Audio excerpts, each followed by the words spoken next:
આપણા જે કાંઈ સમાજના આગેવાનો છે અને આપણી સમાજને મારી પણ વિનંતી છે કે આ જે કેસો થતા હોય ને એની અંદર આપણે એક મંચ ઉપર નથી એટલે આપણે દુઃખી થતા હોઈએ છીએ.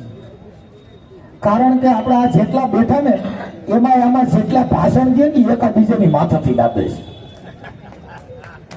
એકાબીજાને ખૂટિયા ખાર હોય ને એ અહીંથી બહાટી બોલાવે છે. તમે તન મન ધનથી એક નથી. કેમ કે અમે આ જોઈએ છીએ સ્ટેજમાંથી બેઠા બેઠા એકાબીજાની કાપતીઓ કરતા હોય ને આપણે એક મંચ ઉપર આવવાની કોશિશ કરીને આપણા માટે નિષ્ફળ જાય છે. કેમ કે જીવન બાપાને જયારે જેલમાં પુરાવ્યા ને ત્યારે આપણી સમાજ જ પુરાવ્યા હતા. જયારે ભાગના પૈસા નહોતા પીડ્યા ને તેથી સમાજે જઈને કીધું ભગવતસિંહ બાપા કે આ જીવડાએ સાંભળાના પૈસા પીડ્યા નથી, બાપાને જેલમાં ઠેકા. બાબા સાહેબ આંબેડકર જયારે ચૂંટણી લડ્યા ને 3 વાર હરાવી દીધા ને તેથી આપણા વાળા કાળા વાવટા લઈ ગયા હતા.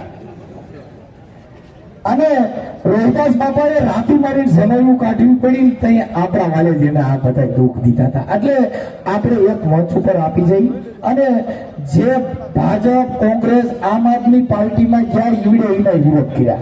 જો તમારે સત્તા ઉપર જવું હોય તો સમાજના કોઈ કાર્યકરો હોય કોઈ પક્ષમાં હોય તો આમાં પક્ષ પાર્ટીના વિરોધ કરીને એકાબીજાની કાપતી ન કરાય. તમે સમાજની વાત હોય ત્યારે સમાજને બધી ભૂલીને એક મંચ ઉપર આવવું જોઈએ.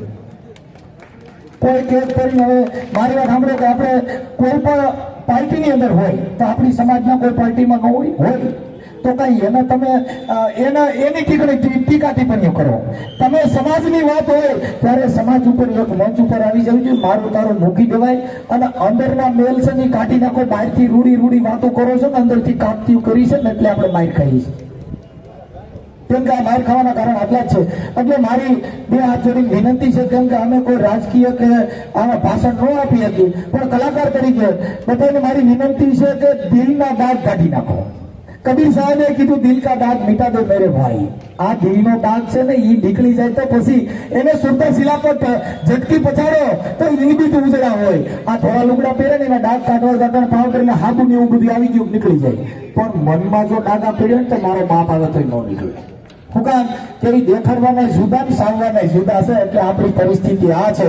એટલે મારી બે હાથ જોડીને વિનંતી છે આગેવાનો કાર્યકરોને કે બધા એક મંચ ઉપર આપો. કદાચ હવે અત્યાચાર થાય એક આંકડો ભેગા થઈ જાઓ અને આપણે હમણાં 14મી એપ્રિલ આવે છે. આપણે ઓલા ટટડિયા લઈને બે કોથળીઓ પાડીને પછી હુર્રાટા કરીને પછી કેસ થાય. મારી સમાજને વિનંતી છે કે આ બંધારણનો ઘડવૈયો બાબા સાહેબ આંબેડકર એની રેલીઓ કાઢે તેમ કોથળીઓ પી સાઇનેશન વગરના ટટડિયા લઈને ન નીકળાય.